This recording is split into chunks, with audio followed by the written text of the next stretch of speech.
तो रूबी के लिए एक जोरदार ताली। रूबी कैसे आना हुआ और कब से पढ़ना शुरू किए, कब रिजल्ट तक पहुंचे, और एमए भी शायद अब हो ही गया या रिजल्ट आने वाला होगा? अभी रिजल्ट आया नहीं। हाँ, बताएं। सबसे पहले तो सर टीचर दिवस की हार्दिक शुभकामनाएं और आप सभी को भी। और आने के बाद तो क्या ही बोलूँ, क्योंकि जब मैं आई थी मुझे सडनली मुझे पता नहीं था कि कैसे आना है। तो मैं एक फ्रेंड से मैंने पूछा था, मतलब सीनियर थे हमारे ग्रेजुएशन में, तो उन्होंने कहा था आपको क्या मुखर्जी नगर चले जाइए। जब मुखर्जी नगर वहाँ गए थे तो उन्होंने वहाँ को बोला कि यहाँ पे तो यूजीसी की क्लास ही नहीं होती है आपकी, तो आपको एक काम किया जीटीयू नगर में जाइए।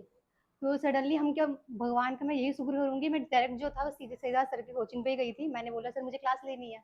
सर ने बोला पढ़ पाओगे? मैंने हाँ सर पढ़ पाएंगे, क्यों नहीं पढ़ेंगे हम। तो सर क्लास वहाँ पे शुरू किया, 2 से 3 दिन डेमो क्लास लिया और थोड़ा उसके बाद सर ने पूरा सपोर्ट किया। और मैं 2022 के दिसंबर के लास्ट में आई थी। मुझे कोई आइडिया नहीं था उसके बारे में, क्योंकि नर्वस थी बहुत ज़्यादा। और एम ए ग्रेजुएशन उस टाइम कम्प्लीट ही हुआ था, तो मैं आई थी यहाँ पे बेसिकली पीजी की एडमिशन कैसे लेना है। तो सर ने बोला कि गैप करने से अच्छा है कि आप अपना एडमिशन भी ले लो साथ में और प्रिपरेशन भी करते रहो। फर्स्ट टाइम पे तो मेरा हुआ नहीं था, क्योंकि अब मैं क्या ही बोलूँ, मुश्किल मुश्किल से मेरे 50% दोनों पेपर के मिला के सही थे। ओनली 50 क्वेश्चन कर पाई थी। 50 देखो क्वेश्चन जर्नी आते हैं। कैसे शुरू होती है, यही तो एक्सेप्टेंस है कि आप एक्सेप्ट करते हैं उन चीज़ों को। और मैं हिम्मत नहीं हारा था, ये 2022 की बात। तो 22-23 गया एक सेशन, फिर आगे दिए एग्जाम। फिर आगे एग्जाम, फिर उसके बाद मैंने दिए ही नहीं। जून का मैंने दिया, फिर दिसंबर का मैंने अगले साल 23 में दिया था। हम्म। तो उसमें भी कोई ठीक नहीं रहा था।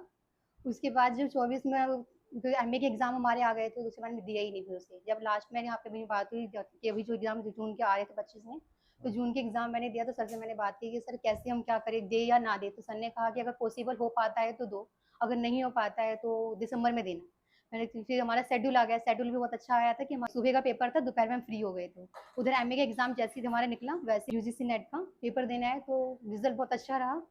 और एक जो होता है ना कि सपोर्ट एक बच्चे को, मतलब तुम कर सकते हो, मतलब कि इतना गाइडेंस तुम्हें कोई नहीं कर सकता। यहाँ तक कि पेरेंट्स भी कहते हैं कि कब तक करोगे, वो सीधा कहते हैं अब नहीं करना है। बट जो सर ने जो सपोर्ट किया हमें शुरू से लेके कि हाँ, कर सकते हो कर सकते हो, फाइनल जो मतलब इतना कहूँगी सारा आप क्रेडिट जितना भी है जो भी है, सर ने बहुत सपोर्ट किया है।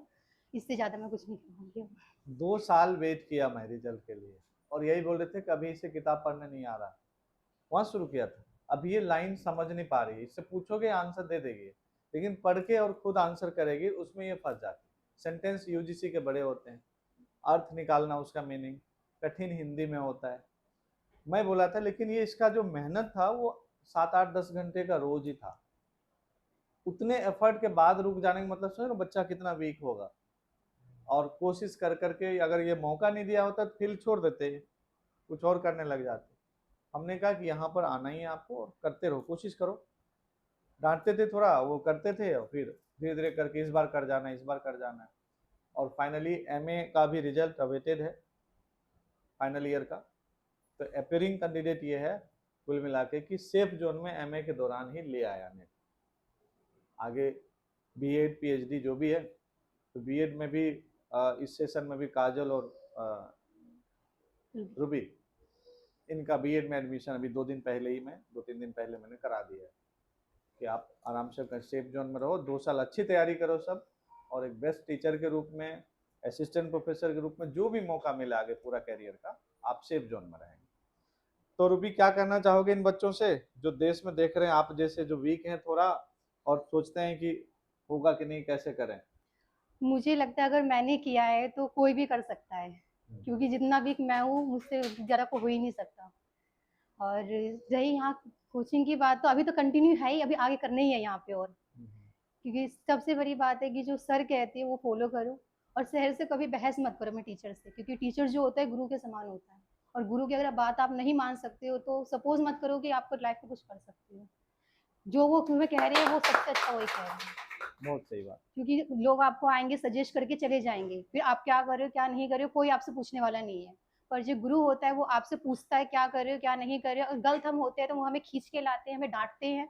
अगर हो सके तो वो मारेंगे भी, पर वो एक जगह सही है, क्योंकि कोई हमारे भले के लिए हमें कह रहा है। कोई दूसरा को हमें को नहीं बोल सकता है कभी भी, चाहे हमारे भाई हो कोई हो। एक सपोर्ट करेंगे, हम पैसे दे सकते हैं, आप एडमिशन लो, सब कुछ कर सकते हो, टाइम दे सकते हैं।